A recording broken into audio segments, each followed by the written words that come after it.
예, 안녕하셨습니까? 김 선생의 성동구 이야기.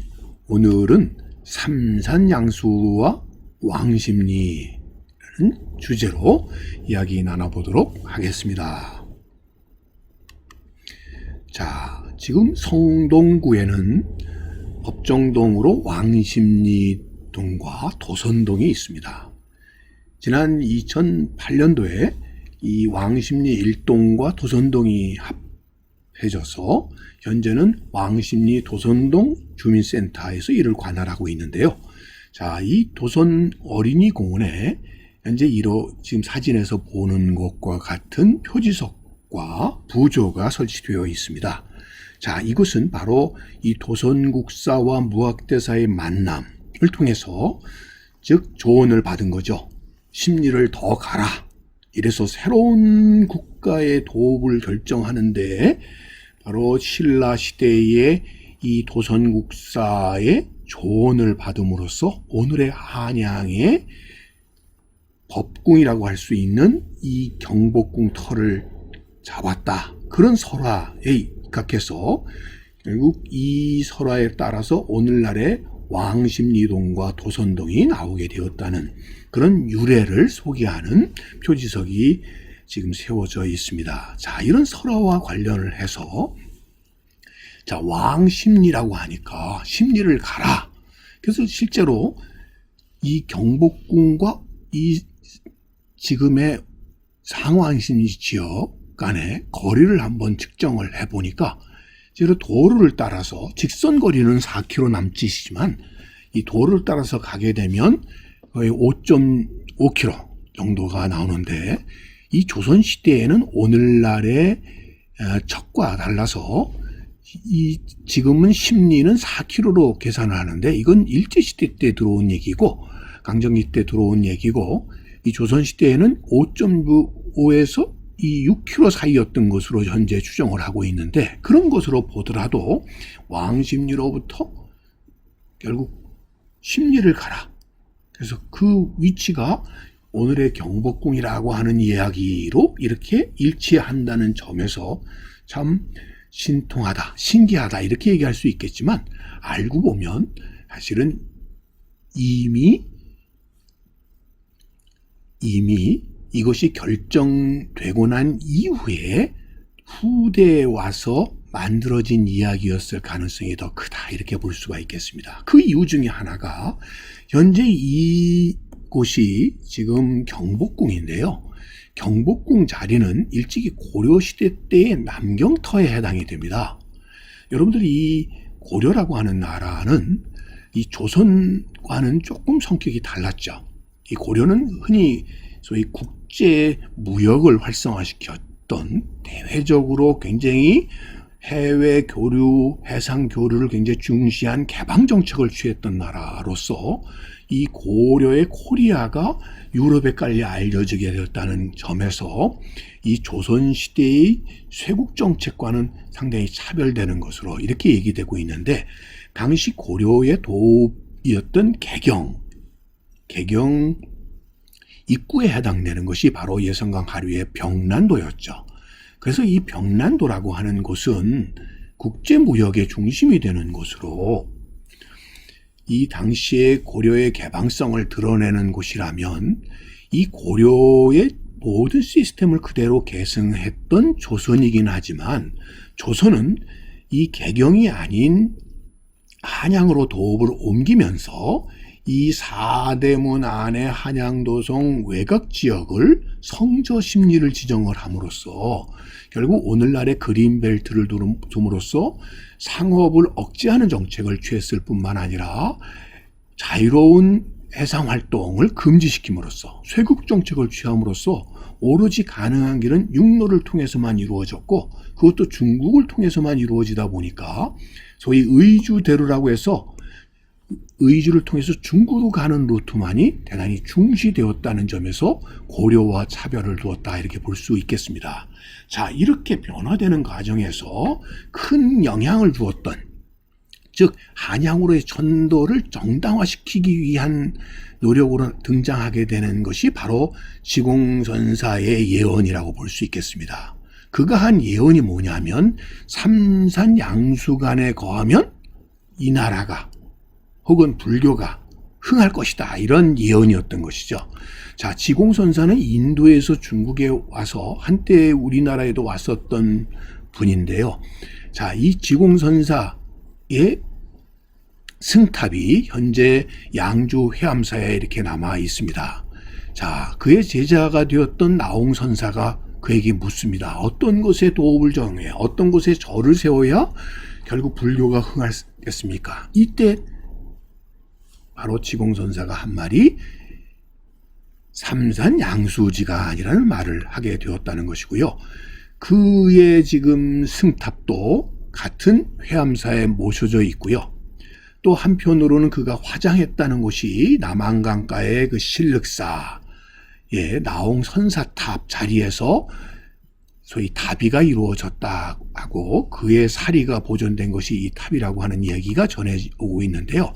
그의 또 계승을 한 사람이 무학대사로 이렇게 여겨지고 있고 이분도 또 양주 해암사에 그의 부도가 승탑이 모셔져 있습니다. 그러다 보니까 신륵사에는 이 세 분의 영정을 모시고 소위 이 조사들을 큰 스승을 섬기는 이런 삼조사 신앙이 조선초부터 쭉 유지되어 오게 되었던 결과로 신륵사 조사당에 이분들의 영정이 모셔졌다고 할 수 있겠는데 결국 지공화상의 삼산양수라고 하는 이 선답을 어떤 장소로 해석해낼 것이냐에 따라서 많은 그 후의 승려들에 의해서 바로 이 삼산양수는 여기다 이런 주장들이 나오게 되었으니 바로 그 주장 중에 가장 대표적인 주장이 바로 이 삼산은 바로 삼각산이다. 그러니까 오늘날의 북한산이다. 그리고 임진강과 한강 양수 사이가 바로 이 지공선사가 얘기한 삼상양수의 명당을 의미하는 것이다. 이렇게 얘기하기도 했고요. 그 외에 백운, 태고, 모감, 화남 등 많은 승려들이 바로 자기가 생각하는 삼상양수가 어디인지에 대한 논의를 했고 그곳에서 또 입적을 했다는 점에서 사실 이런 화두는 조선시대에 계속되어 오늘에까지 이른다고 얘기할 수 있겠죠. 그 중에서 가장 설득력이 있었던 것이 바로 이 삼각산과 더불어 이 임진강과 한강 사이, 이것이 하나의 공통 분모로 등장하게 되는 것이 한양도성이다. 그래서 바로 한양도성으로 도읍을 옮기게 된 것은 하늘의 뜻, 즉 그런 의미에서 도선국사로 대표되는 결국 그의 통일신라 시대의 이런 승려의 권위에다가 지공선사의 예언 등이 겹쳐지면서 한양 도읍론 자체의 정통성을 이렇게 확보해 줬다고 볼 수 있겠죠. 그래서 오늘날에 백악산 밑에 이 경복궁이라고 하는 법궁이 자리 잡게 되었다. 이렇게 얘기하고 있는데요. 그런데 여기서 문제점이 뭐냐 하면 이렇게 경복궁은 백악산의 넓은 뜰에 도읍을 정했다고 하는 이야기와는 다르게 이미 고려 시대에도 이 경복궁 자리가 남경으로서 중시되었고 이곳에 개경을 보조할 수 있는 서울의 기능을 할 수 있는 곳으로 궁궐터가 조성이 되었다는 것이죠. 현재 남경터가 정확하게 어디냐에 대해서는 논란이 있습니다만 대체로 이 경복궁 신무문 이 안쪽 구역이 남경터였다 이렇게 얘기를 하는 것이 일반적이 되겠습니다.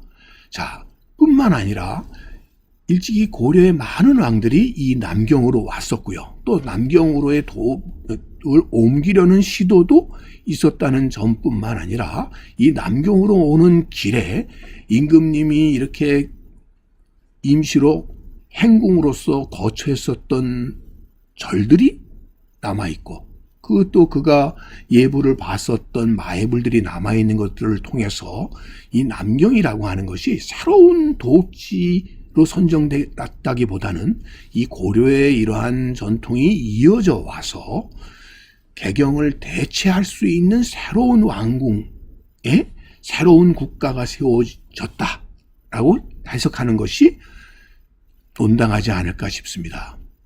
자, 그런 의미에서 일찍이 이 개경에서부터 남경으로 오는 도로망이 일찍이 발달을 했는데, 문제는 이 파주를 거쳐서 해음령을 거쳐서 이렇게 오는 루트가 직선거리이긴 하지만 이 해음령이 대단히 높은 곳이어서 어려움이 많아 평지를 좀 돌아서 가더라도 양주를 거쳐서 노원, 남경역, 현재의 신설동을 거쳐서 남경으로 들어오는 이런 루트가 더 선호되었다는 점이죠. 그래서 이 루트상에 남아있는 절터들만 연결해 보더라도 이 당시의 고려시대 때의 남경과 개경 간의 중요한 교통로 루트를 확인해 볼 수가 있는 것이죠. 이것은 여러분들 현대 역사에서 소위 6.25의 남친 루트가 바로 이 지금 양주를 돌아서 의정부로 미아리로 넘어오는 이 루트와 일치를 하고요. 1968년도에 소위 1.1 사태 때 김신조가 최단거리로 이 경복궁 뒤에 청와대를 급습했을 때 왔던 루트가 바로 일로에 해당된다고 하는 점에서 개성에서 삼천사, 승가사, 보도각을 거쳐서 남경으로 오거나 또 이 회암사, 양주 회암사, 보타사, 남경역을 거쳐서 결국 남경으로 들어오는 이 루트와 일치한다고 볼 수가 있겠죠. 자, 지금 이 장지산 용암사에 가면은 이런 석불이 남아 있습니다. 용미리 석불이라고 흔히 불리우는 이 석불이 바라보이고 있는 것이 해음령이 되겠고요. 결국 해음령 루트를 보호하기 위한 석불의 기능을 했다고 볼 수 있겠죠. 이어서 북한산에 오게 되면 결국 삼천사라는 절이 남아 있고요. 거기에 이런 마애불이 모셔져 있죠. 결국 이 고려시대 때의 이러한 큰 3,000명의 승려가 머물렀었다는 이런 큰 사찰과 이런 마애불의 흔적을 통해서 당시 이 고려의 도읍으로부터 남경으로 오른 루트의 중요한 행궁의 기능을 했다고 하는 것으로 확인해 볼 수가 있겠고요. 또 한편으로 이것이 바로 여러분들 진흥왕 순수비 중에 하나인 북한산 순수비가 되겠죠. 그래서 이게 바로 비봉이 되겠고요. 비봉 옆에 있는 이 바위 밑에 바로 승가사 마애불이 위치하고 있습니다. 저희 이 승가사 마애불을 거쳐서 홍제동으로 내려오게 되면 거기에 사현사라고 하는 절터가 현재는 없어졌습니다만 국립중앙박물관에 모셔져 있는 이 5층 석탑을 통해서 이 당시 고려시대의 중요한 사찰이었다는 것을 알 수 있고요. 바로 이 사천이라고 하는 것이 바로 홍제천이고요. 홍제천변에 이 고려시대 때의 마애불인 옥천암 마애불, 바로 이 마애불이 바로 이 홍제천 변에 지금도 자리 잡고 있는데요. 이걸 거쳐서 지금 세검정을 거쳐서 경복궁 쪽으로 넘어가는, 남경으로 넘어가는 루트가 지금도 남아있는 것을 확인해 볼 수가 있겠고요. 또 한편으로는 양주 회암사를 거쳐서 이 회암사의 이 사찰을 거쳐서 이어서 지금 고려대학교 뒷산에 해당되는 개운사의 보타사 마애불을 거쳐서 결국 신설동을 거쳐서 서울로 들어오는 루트 같은 것을 확인해 본다면 지금 대동여지도에서 보고 있는 이 지도의 이 부분을 확대를 해보면 거기에 등장하고 있는 이 왕십리, 답십리에서 십리를 더 가라, 이 루트라고 하는 것 또한, 이런 이야기 또한 결국 한양도성의 도읍의 결정 자체를 정당화시키고 그의 이야기에 힘을 실어주기 위한 하나의 후대에 만들어진 스토리였다는 것을 확인해 볼 수가 있는 것이죠. 자, 그런 의미에서 이 삼산양수가 어디냐라고 하는 것은 단지 이 풍수 도참에 의한 미신적인 이야기라기보다는 새로운 국가의 건설을 위한 하나의 희망의 메시지로 이런 삼산양수의 이야기가 이어져 오게 되었고, 이런 과정 속에서 왕십리의 이야기와 도선국사의 이야기, 무학대사의 이야기들이 이어져 온 것이 아닌가 싶습니다. 자, 그런 의미에서 오늘날의 성동구 왕십리와 도선동의 이야기는 그런 의미에서 큰 조선 왕조의 희망의 메시지를 전해준 중요한 장세로서 기억해야 되지 않을까 싶습니다. 오늘 이야기도 꽃밭을 가꾸는 김 선생이 전해드렸습니다.